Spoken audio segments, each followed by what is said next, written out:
Plan Básico de Protección, un complemento al sistema pensional. Por eso, desde la vinculación, debemos asegurar que el asociado tenga claro todos los beneficios que aquí te contaremos. Repasemos algunos tips del sistema pensional en Colombia. El sistema obligatorio de pensiones en Colombia, creado con la Ley 100 de 1993 y modificado con la Ley 797 y 860 de 2003, determina que una persona puede acceder a una pensión por 3 vías: invalidez, vejez o muerte. Para ello, debe cumplir con algunos requisitos fundamentales que están ligados al régimen donde cotiza, el tiempo cotizado y el monto con el que cotizó en años anteriores. Invalidez. El beneficiario que recibirá la pensión es el cotizante ante la invalidez por enfermedad o accidente. Vejez. El beneficiario que recibirá la pensión es el cotizante ante el retiro o jubilación. Supervivencia. Los beneficiarios que recibirán la pensión son los beneficiarios de la ley ante el fallecimiento del cotizante. Pocos sectores en Colombia son tan dinámicos y cambiantes como el de las pensiones. Ante los constantes cambios que ha sufrido el sistema pensional en el país, en especial en el último año, son muchas las inquietudes e interrogantes que los colombianos van acumulando en torno a este tema. ¿Cuánto tiempo se debe cotizar? ¿Qué condiciones hay para reconocer una pensión por invalidez? ¿Quiénes pueden reclamar una pensión por sobrevivencia? A continuación, algunas de las respuestas. Pensión de vejez. Los afiliados a Colpensiones deberán cumplir los siguientes requisitos. 1. Edad. Los que se están pensionando a partir del 1 de enero de 2014 deben haber cumplido 57 años de edad si son mujer y 62 si son hombres. 2. Semanas cotizadas. Haber cotizado un mínimo de 1.300 semanas para los pensionados a partir de 2015. Los pensionados anteriormente tenían un requisito menor en semanas. Así, 1.200 en 2011, 1.225 en 2012, 1.250 en 2013, 1.275 en 2014. Los afiliados a fondos privados, según el artículo 64 de la Ley 100 de 1993, pueden acceder a la pensión de vejez al cumplir los siguientes requisitos. 1. Capital aportado suficiente. Tener en su cuenta de ahorros individual un capital que les permita obtener una pensión mensual superior al 110% del salario mínimo legal mensual vigente. 2. Edad.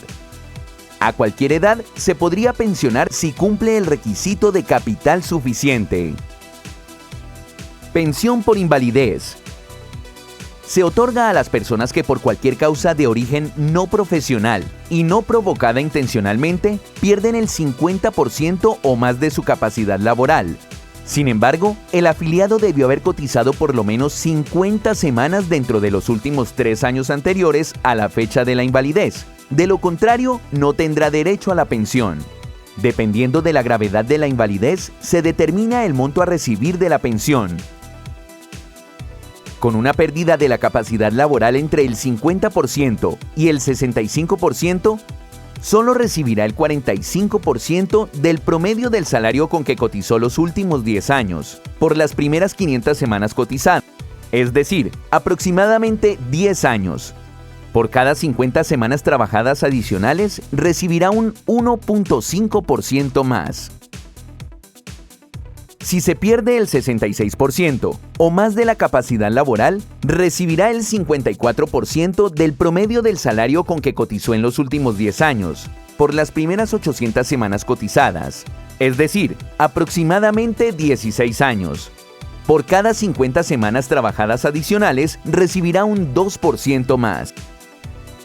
Los menores de 20 años podrán acceder a una pensión solo si han cotizado 26 semanas en el último año inmediatamente anterior al momento en que se generó su invalidez.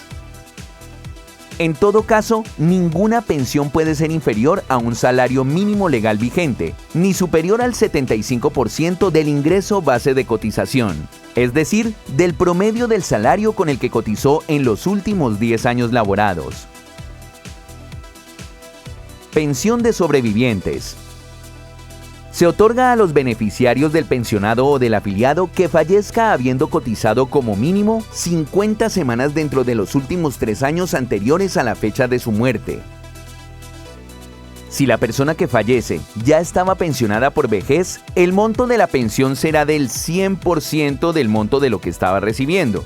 Pero si el fallecido aún se encontraba aportando, será el 45% del promedio de los ingresos sobre los que cotizó en los últimos 10 años por las primeras 500 semanas cotizadas. Por cada 50 semanas trabajadas adicionales, recibirá un 1.5% más, sin que exceda el 75% del ingreso base de cotización. Los beneficiarios solo podrán ser los siguientes. 1. El cónyuge o compañero o compañera permanente con 5 años de convivencia. 2. Los hijos menores de 18 años. Los hijos mayores de 18 años y hasta 25 años incapacitados para trabajar por razón de sus estudios y que en el momento de la muerte del afiliado o pensionado dependan económicamente de éste. 3. Los hijos inválidos con dependencia económica del fallecido. 4. Los padres si dependían económicamente del causante, cuando no haya hijos ni cónyuge. 5. Los hermanos inválidos que dependían económicamente del pensionado o afiliado.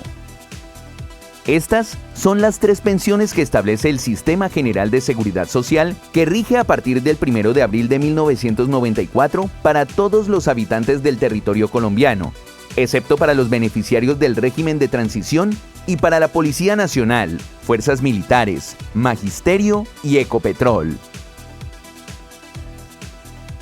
Brecha pensional. Es la diferencia entre los ingresos de una persona y el valor al que tendría derecho por su pensión. Si los colombianos empezáramos a realizar algún ahorro voluntario estando jóvenes, dispondríamos de más tiempo para hacer un mayor capital con menor esfuerzo. Adicionalmente, tendrá mayor rentabilidad sobre los ahorros realizados, lo que hace del largo plazo el mejor aliado de un complemento para pensión. Si se es persistente y juicioso en el ahorro, se podrá decidir cómo se quiere planear el futuro. Ejemplos de argumentos de brecha pensional. Una historia de pensión por vejez. Juan está próximo a pensionarse y tiene ingresos de 3.600.000 pesos, y el promedio de los ingresos sobre los que cotizó en los últimos 10 años es de 3.044.030 pesos. Cuando se pensione, podrá recibir máximo el 75% de ese promedio. La pensión máxima que recibirá Juan, 2.283.022 pesos. Él y su familia distribuyen sus ingresos de 3.600.000 pesos entre universidad de los hijos, crédito de vehículo y vivienda, y demás gastos básicos del hogar. ¿Cómo cree usted que cubrirá su brecha pensional? Historia de una pensión por gran invalidez. Andrea, de 37 años, tiene ingresos de 5 millones de pesos, pero le es diagnosticado un cáncer que le genera gran invalidez, y el promedio de los ingresos sobre los que cotizó en los últimos 10 años es de 3.378.263 pesos. Su pensión por gran invalidez solo será el 45% de ese promedio. La pensión máxima que recibirá Andrea, 1.520.218 pesos. Ella distribuye sus ingresos entre sus padres y demás gastos básicos personales. ¿Cómo cree usted que cubrirá su brecha pensional? Una historia de pensión por sobrevivencia, fallecimiento. Marcos, de 45 años, tiene ingresos de 5 millones de pesos, pero fallece prematuramente, y el promedio de sus ingresos en los últimos 10 años es de 2.930.000 pesos. Cuando Marcos fallece, su familia podrá recibir el 45% de ese promedio. La pensión máxima que recibirá su esposa y su hija, 1.318.500 pesos. Marcos y su familia distribuyen sus ingresos entre su colegio, crédito de vehículo y vivienda y demás gastos básicos familiares. ¿Cómo cree usted que su esposa y sus pequeños hijos cubrirán la brecha pensional?